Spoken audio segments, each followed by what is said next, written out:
Buenos días, yo soy Andrea Navarro y voy a hablaros de mi presentación de las matemáticas a la inteligencia artificial, pasando por el feminismo, que ahora entenderéis el porqué de ese título.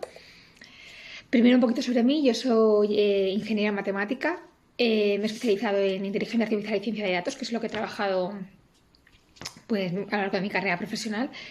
También he escrito un libro, una novela infantil, que se llama Elsa y el Club de los Números, y pues trata sobre pues, el amor a las matemáticas, ¿no? Como una niña, resolviendo mediante acertijos y juegos, pues se va acercando, ¿no?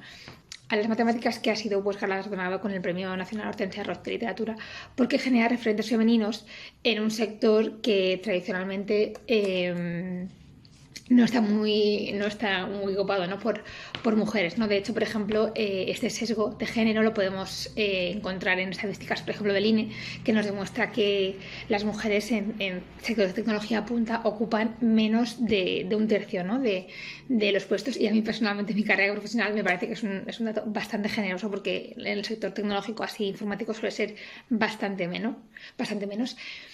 Y también hay diferentes estudios que apuntan a que este sesgo, ¿no? entre niños y niñas, ¿no? y cómo ellos consideran sus capacidades de cara a las matemáticas se hace desde muy pequeñitos, eso es la infancia, ¿no?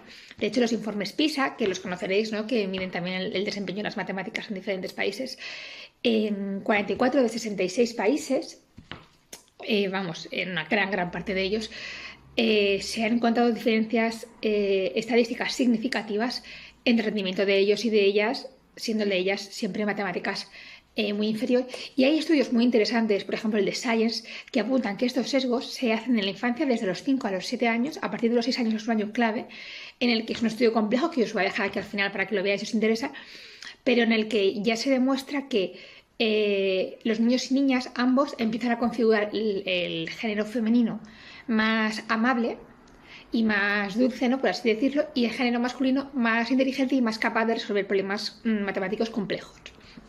Entonces, bueno, es una pena esto, porque en realidad lo que vemos es que como sociedad podemos perder talento femenino, ¿no? si no se consideran capaces de realizar ciertas tareas, y también que este requisito lo que hace es que condiciona sus vocaciones futuras, condiciona su elección profesional, incluso sus ingresos futuros, ¿no? Entonces creo que como sociedad pues es responsabilidad de todos, ¿no? intentar educar en igualdad para que estos sesgos cada vez vayan a un poquito menos y tengamos una sociedad más igualitaria.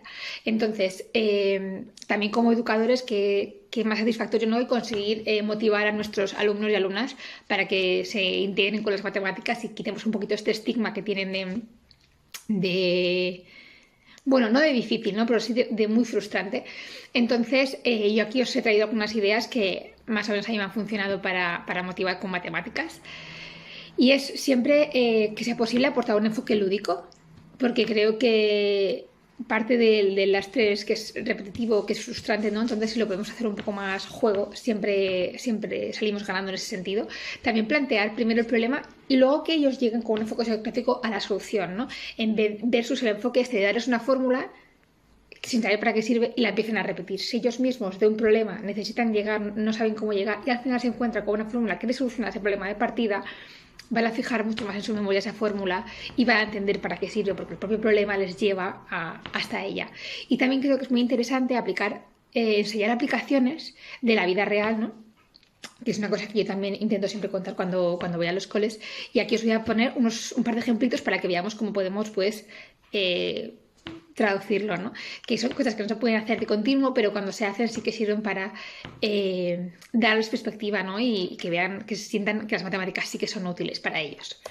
Entonces, por ejemplo, una aplicación muy interesante es la criptografía, que es una palabra que pues, a lo mejor a ellos les suena muy rara, pero se les puede contar, ¿no? Y es muy interesante porque desde el máximo común divisor, la descomposición en factores, que es algo que pues, todos los peques hacen en matemáticas, ¿no? Y a lo mejor no vemos su utilidad, vemos que desde esa herramienta podemos llegar a hacer cosas que están muy presentes hoy en el día a día, como es la ciberseguridad que existe, ¿no? Entonces, aquí he preparado un pequeño ejercicio que es, si quisiéramos, por ejemplo, descomponer en factores el 18.313, ¿cuánto tiempo nos llevaría?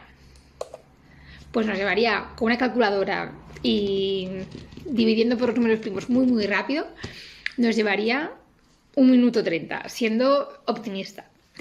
Y si lo hiciéramos al revés, y si multiplicáramos dos números con la calculadora, ¿qué nos llevaría? Por ejemplo, 356 por 67. Nos llevaría, nada, 5 segundos descifrar el número 43.751. Como vemos, es mucho más fácil multiplicar que descomponer, que son procesos inversos, ¿no? Entonces, ¿esto qué nos dice? Como os decía, es uno de los principios básicos de la criptografía, ¿no? Porque si esta diferencia tan abismal, ¿no?, entre un proceso y el proceso inverso sucede con números tan pequeñitos, imaginaos que tuviéramos números de millones de cifras, multiplicar es muy fácil, descomponer es prácticamente infactible con cualquier ordenador, ¿no? O sea, un ordenador colapsa antes, peta. Entonces, es un problema no resuelto. Entonces, esta es la base de la criptografía. La criptografía y la seguridad, la ciberseguridad, ¿no? El RSA o la clave pública. Entonces, eso, ¿qué es la criptografía? Pues es la ciencia que nos permite que de Alice le envíe un mensaje a Bob sin que la malvada Eva, que está escuchando, sepa qué están diciendo. ¿Cómo? Cifrando. Es la ciencia que nos permite cifrar y descifrar códigos, ¿no? Y es lo que hoy en día sostiene la seguridad de los bancos, ¿no? Y porque tus transacciones son seguras y nadie puede pues coger tu dinero con, o sea, pues con las transferencias, todo está cifrado, ¿no? Entonces, bueno, pues es una aplicación que hemos encontrado. Y yo, por ejemplo, siempre pues utilizo esta vía para hablar de otras cosas como pues Alan Turing, ¿no?, que es un personaje pues muy reconocido, ¿no?, que tiene pues, su propia película, ¿no?, La máquina Enigma, La máquina bomba. Y luego también usualmente hago ejercicios muy sencillitos de cifrar y descifrar mensajes, ¿no?, con un cifrado como puede ser el cifrado César, que básicamente es coges un disco y pones letras, o sea, a ver si lo explico bien.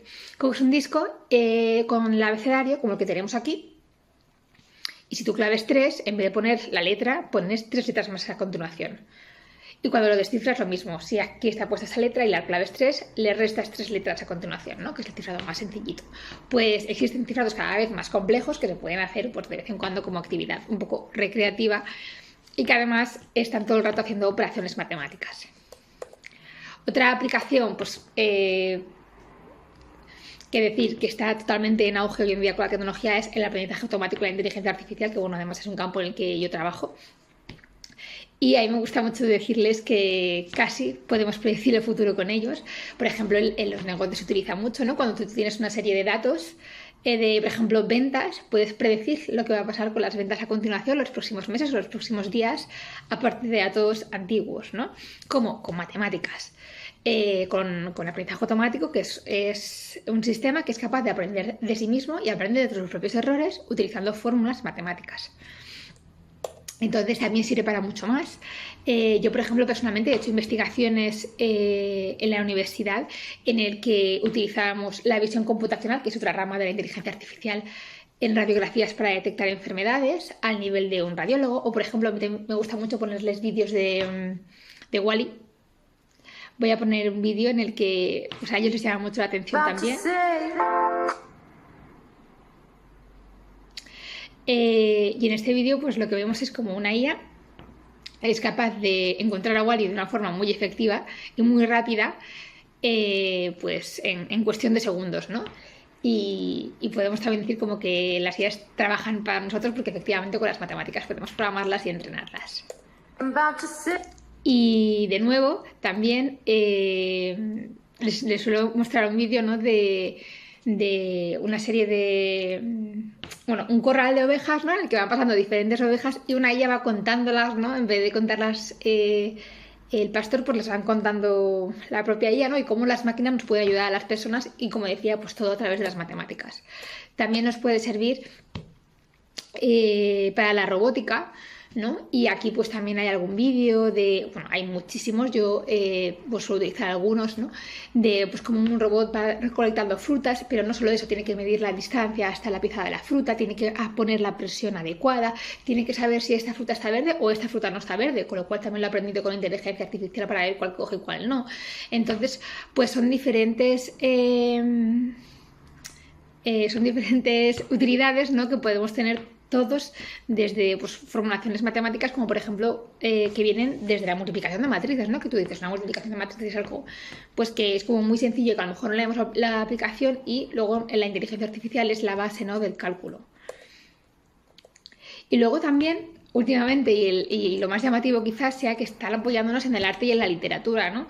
¿Cuántas IA están ahora destacando como GPT-3, por ejemplo, para conversacionales, escribiendo artículos, escribiendo cuentos, ¿no? O sistemas de IA que ahora son capaces de pues hacer cuadros en un cierto estilo, ¿no? Y a mí personalmente me hace mucha gracia que ahora está de moda además Stable Diffusion, ¿no? Para que veamos que las matemáticas pueden ser muy creativas, que nos permite entrenar cualquier cosa, incluso imágenes nuestras, ¿no? En diferentes entornos. Entonces, yo, por ejemplo, he hecho este entrenamiento, ¿no? Y aquí os lo traigo para que también veáis que, bueno, pues esto que parece artístico, pero en realidad es una base matemática totalmente, pues también son muchas de las utilidades que podemos tener con esta materia, ¿no? Que puede parecer así como más aburrida o repetitiva en las primeras fases, pero si les damos perspectiva, pues podrán ver todo lo que se puede hacer con ellas y sobre todo pues para tratar de motivarles y hacer que ellos confíen en sus capacidades, ¿no? Que tanto niños como niñas puedan cogerle ese placer a las matemáticas, ¿no? Y confiar sobre todo en ellos mismos, que es lo que más les puede llegar a limitar. Y nada, dicho esto, os pongo la biografía de los datos que he comentado, pues el informe de PISA, el artículo de Science sobre el sesgo de género y los ratios de Gini, por si a alguien le interesa. Y nada, muchísimas gracias y ha sido un placer.